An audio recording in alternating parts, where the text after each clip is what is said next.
नमस्कार. आज आपण एका अशा नदीबद्दल बोलणार आहोत जिला दक्षिण गंगा म्हणून ओळखलं जातं.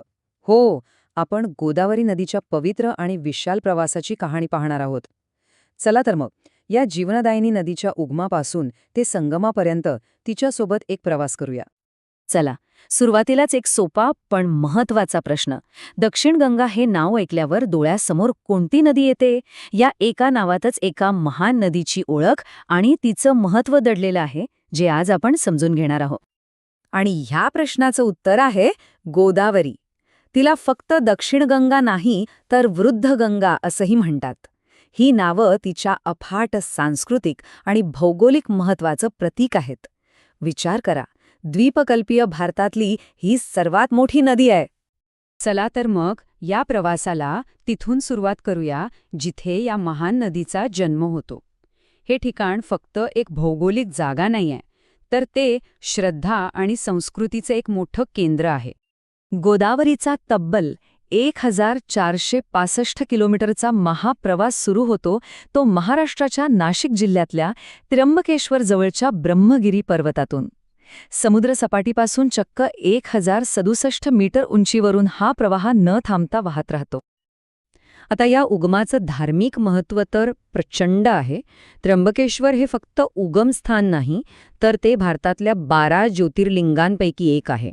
आणि एवढंच नाही, तर दर 12 वर्षांनी इथे जो कुंभमेळा भरतो तो लाखो भाविकांना एकत्र आणतो. उगमाचं पवित्र्य तर आपण पाहिलं, पण आता या नदीचा पसारा किती मोठा आहे याकडे एक नजर टाकूया.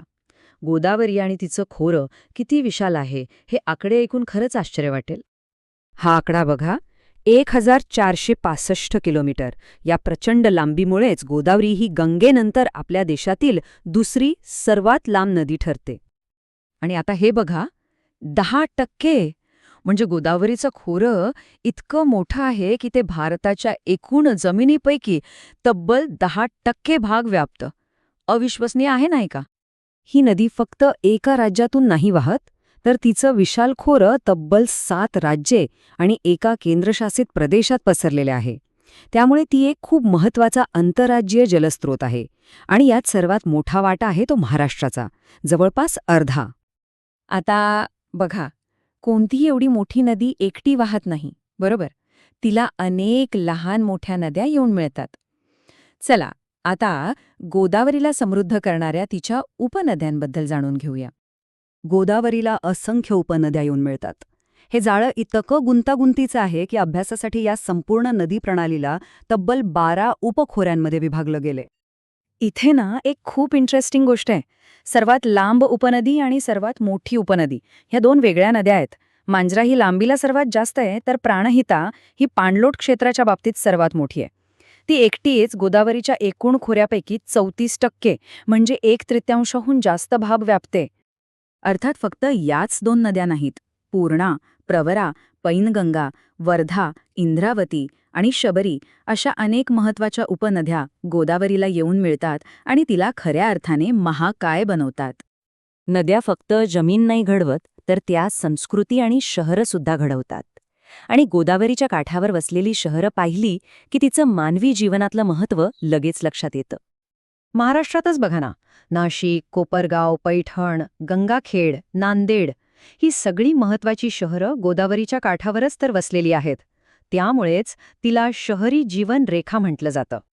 म्हणजे या शहरांमध्ये राहणाऱ्या लाखो लोकांचं जगणं थेट गोदावरीवर अवलंबून आहे. पिण्याचं पाणी असो, शेतीसाठी सिंचन असो किंवा उद्योगधंदे, सगळं काही याच जीवनदायिनी नदीमुळे चालतं. प्रत्येक नदीचा प्रवास शेवटी समुद्राला मिळूनच पूर्ण होतो. आता आपण गोदावरीच्या ह्या शेवटच्या अंतिम टप्प्याकडे वळूया. पश्चिम घाटात उगम पावल्यानंतर गोदावरी दख्खनच्या पठारावरून आग्नेय दिशेला वाहू लागते. तिचा अंतिम मुक्काम असतो बंगालचा उपसागर. आणि समुद्राला मिळण्याआधी राजामुंद्रीजवळ एक गंमत होते. इथे नदी 2 मुख्य प्रवाहांमध्ये विभागली जाते आणि सोबत वाहून आणलेल्या गाळामुळे इथे एक प्रचंड सुपीक असा त्रिभुज प्रदेश तयार होतो. या भागातील शेतीसाठी तर हा प्रदेश म्हणजे एक वरदानच आहे. तर हा होता गोदावरीचा उगम ते संगमापर्यंतचा प्रवास. पण हा प्रवास इथेच संपत नाही. एक प्रश्न उरतोच की आपल्यासाठी इतकी पवित्र आणि महत्त्वाची असलेली ही जलप्रणाली, तिचं भविष्य काय असेल? तिचा हा प्रवाह असाच खळाळता राहील का? यावर आपण सगळ्यांनीच विचार करायला हवा.